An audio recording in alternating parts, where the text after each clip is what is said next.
नमस्कार, आप देख रहे हैं दूरदर्शन किसान। खेती और किसानी से जुड़ी नवीनतम जानकारियों के साथ इस खास कार्यक्रम में आप सभी का स्वागत है। मैं हूं अदिति शर्मा।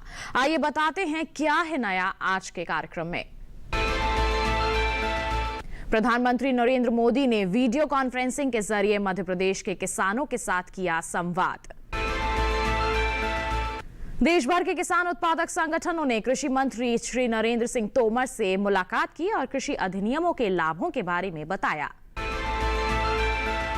ऊंची बाजार कीमतों से निपटने के लिए प्याज आयात करने की शर्तों में छूट। मंत्रिमंडल ने गन्ना किसानों के लिए करीब 3,500 करोड़ रुपए की सहायता को दी मंजूरी। खरीफ विपणन सीजन 2020-21 के दौरान न्यूनतम समर्थन मूल्य का क्रियान्वयन।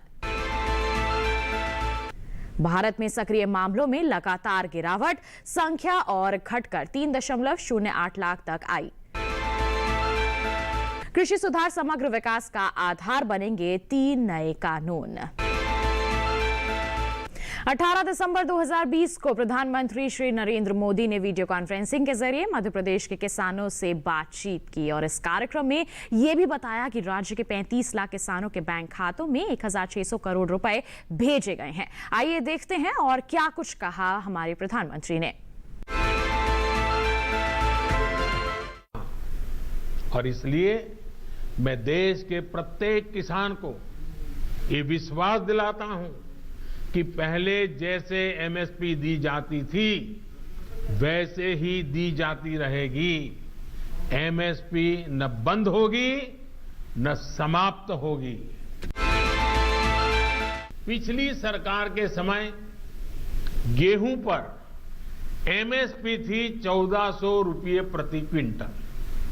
हमारी सरकार प्रति क्विंटल गेहूं पर 1,975 रुपये एमएसपी दे रही है। पिछली सरकार के समय धान पर एमएसपी थी 1,310 रुपये प्रति क्विंटल। हमारी सरकार प्रति क्विंटल धान पर करीब 1,870 रुपये एमएसपी दे रही है। पिछली सरकार में ज्वार पर एमएसपी थी 1,520 रुपये प्रति क्विंटल। हमारी सरकार ज्वार पर प्रति क्विंटल 2,640 रुपये एमएसपी दे रही है।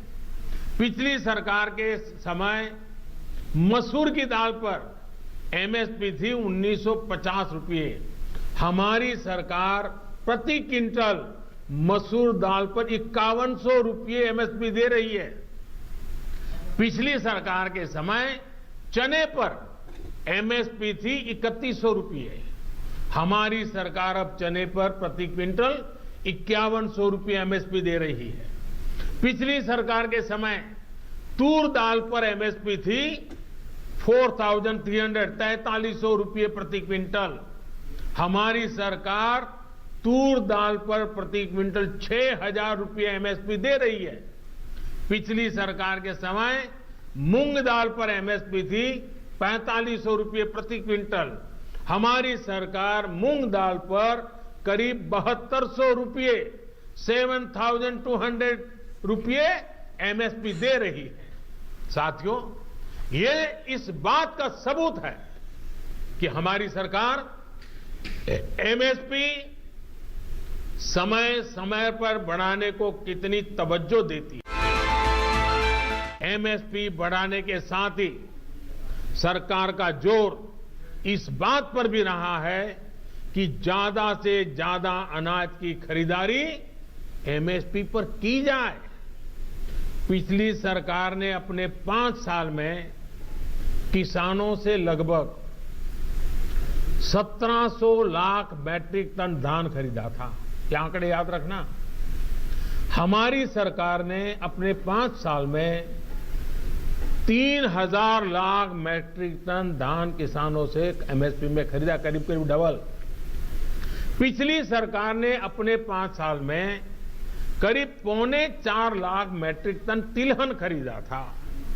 हमारी सरकार ने अपने 5 साल में 56 लाख मैट्रिक टन से ज्यादा एमएसपी पर खरीदा है। 2014 से पहले के 5 साल, उनके 5 साल, उन्होंने सिर्फ 1.5 लाख मैट्रिक टन दाल ही किसानों से खरीदी। हमारी सरकार ने किसानों से पहले की तुलना में 112 लाख मैट्रिक टन, मैं दोबारा बोलता हूं, 112 लाख मैट्रिक टन दाल एमएसपी पर खरीदी। सोचिए, 1.5 लाख उनके जमाने में, वहां से हम सीधे ले गए 112 लाख मैट्रिक टन।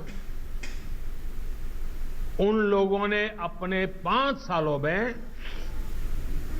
दाल किसानों को, दाल पैदा करने वाले किसानों को कितना रुपया दिया? 650 करोड़ रुपए।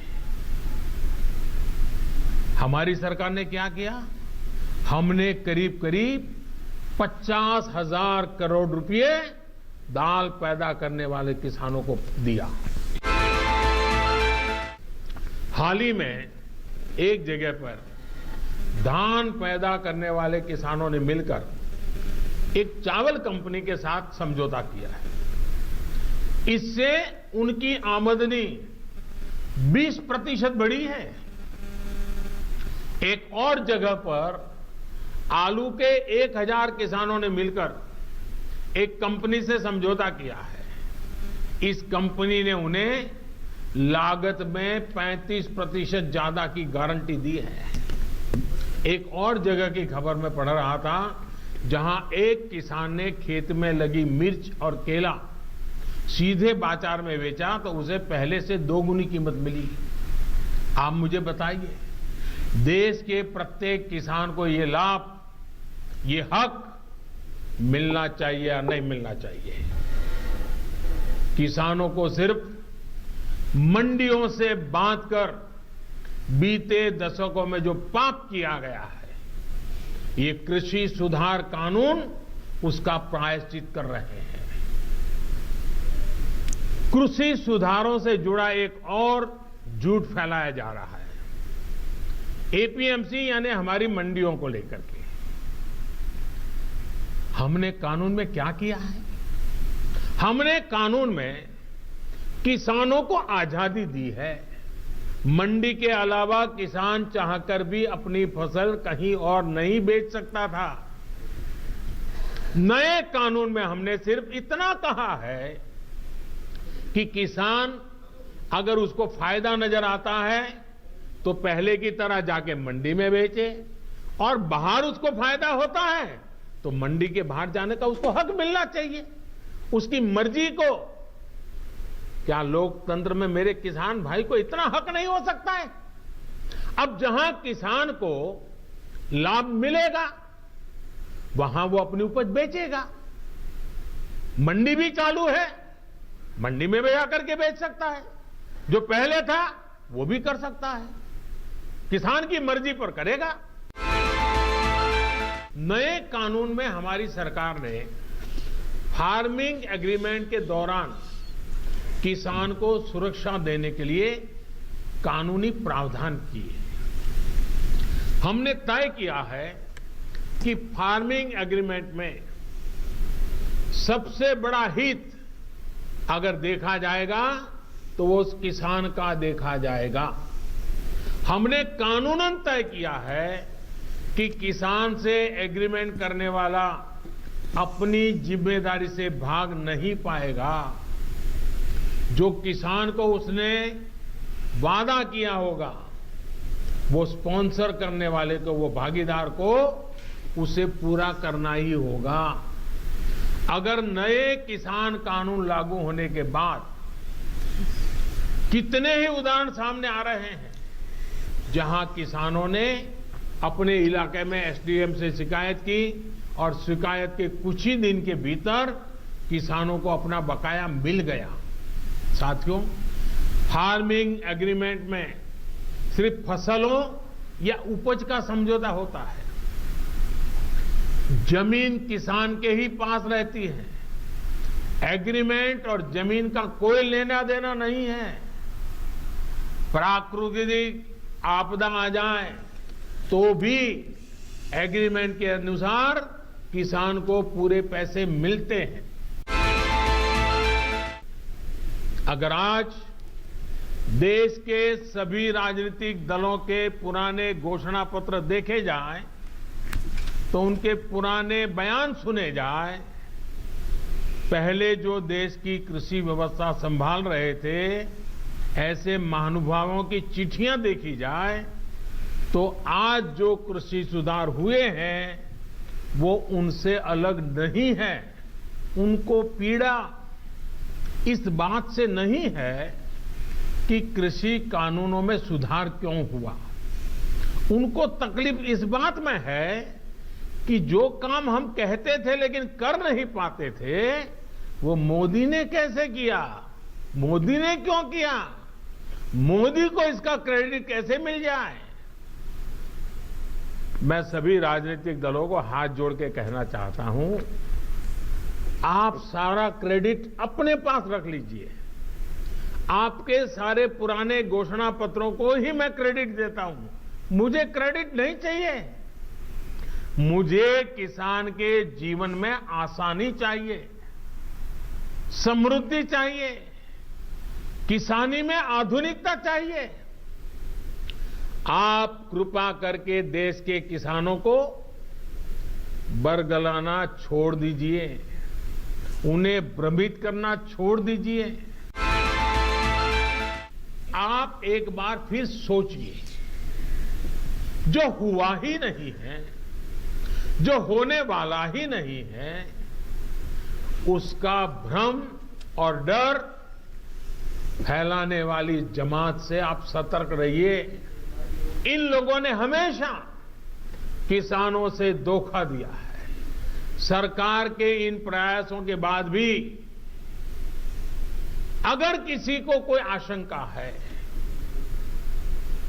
तो हम सर झुकाकर किसान भाइयों के सामने हाथ जोड़कर बहुत ही विनम्रता के साथ देश के किसान के हित में उनकी चिंता का निराकरण करने के लिए हर मुद्दे पर बात करने के लिए तैयार हैं। देश का किसान, देश के किसानों का हित हमारे लिए सर्वोच्च प्राथमिकताओं में से एक है। हमारी सरकार किसानों को अन्नदाता मानती है। हमने फाइलों के ढेर में फेंक दी गई स्वामीनाथन कमेटी की रिपोर्ट बाहर निकाला और इसकी सिफारिश से लागू की।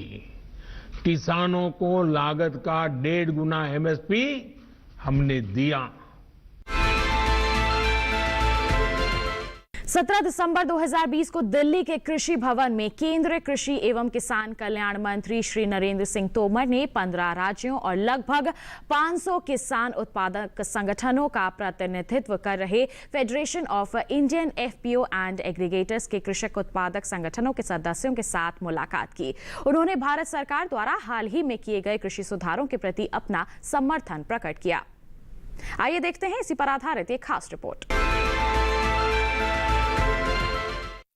हाल में किए गए कृषि सुधारों में कृषक उपज व्यापार एवं वाणिज्य अधिनियम 2020, कृषि कीमत आश्वासन और कृषि सेवा पर करार विधेयक 2020, आवश्यक वस्तु अधिनियम के अंतर्गत नियंत्रण आदेशों का लचीलापन, 10,000 एफपीओ को प्रोत्साहन के लिए कृषि अवसंरचना कोष और परिचालन दिशा निर्देश शामिल हैं, जो किसानों की आय बढ़ाने के लिए एफपीओ को अपने बाजारों की स्थापना में समर्थन दे सकते हैं। कृषि क्षेत्र में इन सुधारों के होने से बागवानी फसलों और मूल्यवर्धित वस्तुओं के उत्पादन की मात्रा बढ़ेगी और छोटे किसानों तथा किसान उत्पादक संगठनों को मजबूत करने के लिए संस्थागत ऋण की सुविधा मिलेगी। एग्री लॉजिस्टिक्स इंफ्रास्ट्रक्चर को प्रमुख रूप से बढ़ावा मिलेगा तथा यह एक देश एक बाजार की अवधारणा को बढ़ावा देगा और एफपीओ आंदोलन को एक जन आंदोलन बना देगा। नाफेड को कृषि और किसान कल्याण मंत्रालय के 10,000 एफपीओ कार्यक्रम के गठन तथा संवर्धन के लिए राष्ट्रीय कार्यान्वयन एजेंसियों में से एक के रूप में नामित किया गया है। नाफेड ने FIAF का अपनी उपज के लिए FPO की बाजार संपर्क सहायता प्रदान करने और नाफेड ई किसान मंडी के ब्रांड के तहत FPO के साथ साझेदारी में बाजार बनाने के वास्ते अधिग्रहण किया है, जो नाफेड द्वारा बनाए गए राष्ट्रीय डिजिटल विपणन मंच से जुड़ा होगा। राज्यों में 2021 में 50 नाफेड ई किसान मंडियां बनाई जाएंगी, जैसे कि महाराष्ट्र में 8, गुजरात में 5, हरियाणा, राजस्थान, मध्य प्रदेश और अन्य राज्यों में 3 इत्यादि। अभी समय हो चला एक छोटे से ब्रेक का, हम जल्दी हाजिर होंगे। आप बने रहिए दूरदर्शन किसान पर।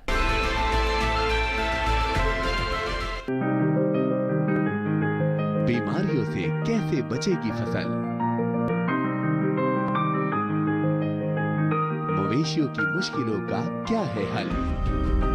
कहां से लाएं बीज, कितनी लगेगी खाद?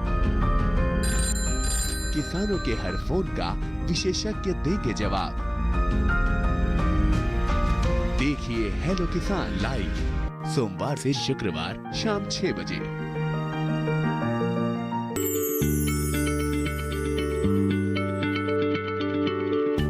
क्या आप किसी बीमारी से परेशान हैं?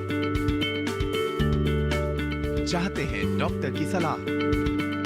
तो हम हैं आपके साथ। बताएंगे आपको जीने की राह। समस्याएं आपकी, समाधान देश के मशहूर विशेषज्ञों के। घर बैठे बात करें देश के जाने माने डॉक्टरों से। हमारे लाइव प्रोग्राम स्वस्थ किसान में हर शनिवार शाम 6 बजे से 7 बजे तक। ब्रेक के बाद आप सभी का फिर से स्वागत है। प्रधानमंत्री श्री नरेंद्र मोदी की अध्यक्षता में आर्थिक मामलों की मंत्रिमंडलीय समिति ने गन्ना किसानों को 3,500 करोड़ रुपए की सहायता देने की मंजूरी दे दी। इस निर्णय से 5 करोड़ गन्ना किसानों और उनके परिवारों तथा चीनी मिलों एवं अन्य सहायक गतिविधियों में काम करने वाले 5 लाख कामगारों को लाभ होगा। आइए देखते हैं इसी पर आधारित ये रिपोर्ट। किसान अपना गन्ना चीनी मिलों को बेचते हैं, लेकिन चीनी मिल मालिकों से उन्हें उनका भुगतान प्राप्त नहीं होता, क्योंकि उनके पास चीनी का अतिरिक्त स्टॉक होता है। इस चिंता को दूर करने के लिए सरकार चीनी के अतिरिक्त स्टॉक को शून्य पर लाने के प्रयास कर रही है। इससे गन्ना किसानों को बकाये का भुगतान करने में सहूलियत होगी। सरकार इस उद्देश्य के लिए 3,500 करोड़ रुपए व्यय करेगी और इस सहायता की राशि को चीनी मिलों की ओर से बकाये के भुगतान के तौर पर सीधे किसानों के खातों में जमा किया जाएगा। शेष राशि यदि बचेगी तो उसे चीनी मिलों के खाते में जमा कर दिया जाएगा। इस सब्सिडी का उद्देश्य चीनी मिलों द्वारा चीनी सत्र 2020-21 के दौरान अधिकतम स्वीकार्य निर्यात कोटा के तहत 60 लाख मीट्रिक टन की मात्रा तक चीनी का निर्यात करने पर उनके प्रबंधन, सुधार तथा अन्य प्रसंस्करण लागत और अंतर्राष्ट्रीय तथा घरेलू परिवहन एवं माल भाड़ा शुल्क समेत उस पर आने वाली कुल बाजार कीमत को पूरा करना है। जारी खरीफ विपणन सीजन 2020-21 के दौरान सरकार द्वारा अपनी मौजूदा न्यूनतम समर्थन मूल्य योजनाओं के अनुसार किसानों से MSP पर खरीफ 2020-21 फसलों की खरीद जारी है। KMS खरीद कार्यक्रम से लगभग 41.04 लाख धान किसानों को 70,937.38 करोड़ रुपए मूल्य का लाभ हुआ है। आइए देखते हैं इसी पर आधारित ये रिपोर्ट।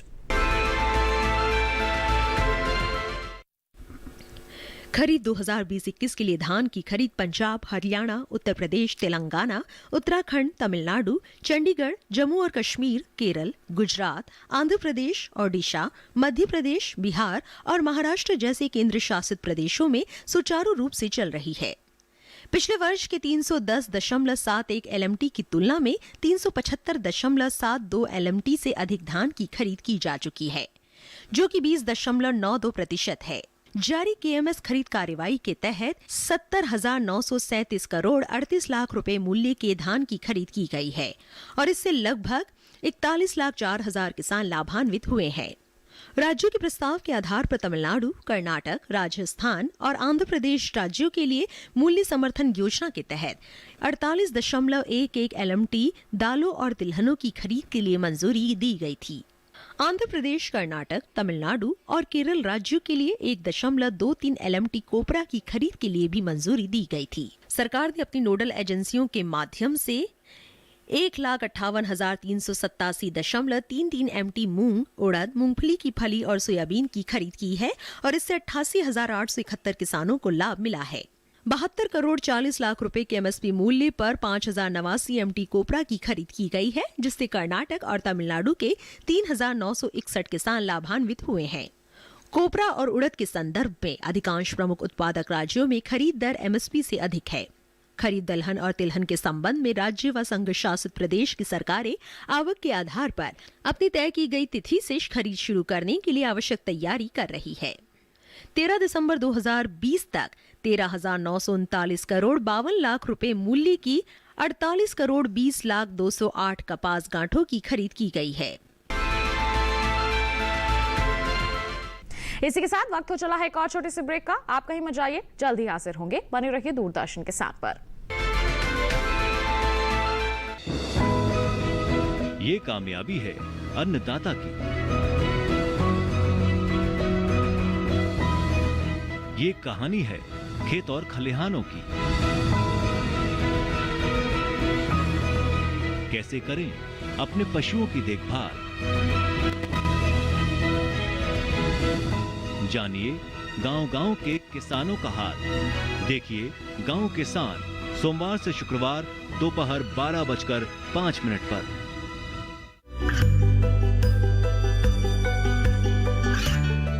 गांवों और पिछड़े क्षेत्रों में सरकारी योजनाओं की जानकारी पहुंचा।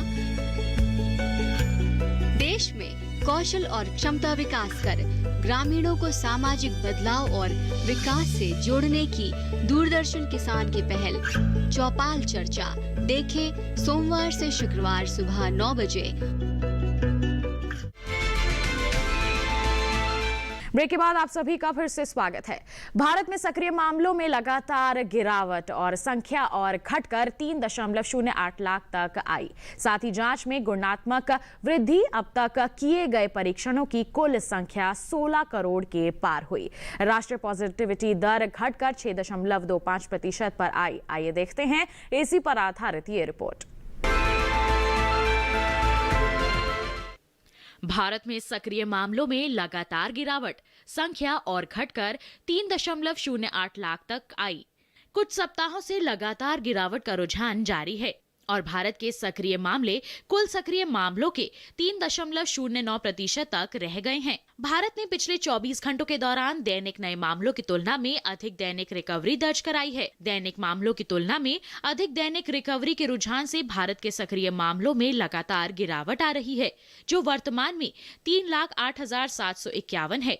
पिछले 24 घंटों में देश में जहां 25,152 व्यक्ति कोविड संक्रमित पाए गए, वहीं इस अवधि के दौरान 29,885 नई रिकवरी दर्ज की गई। दैनिक सक्रिय मामलों में निरंतर गिरावट का रुख देखा जा रहा है।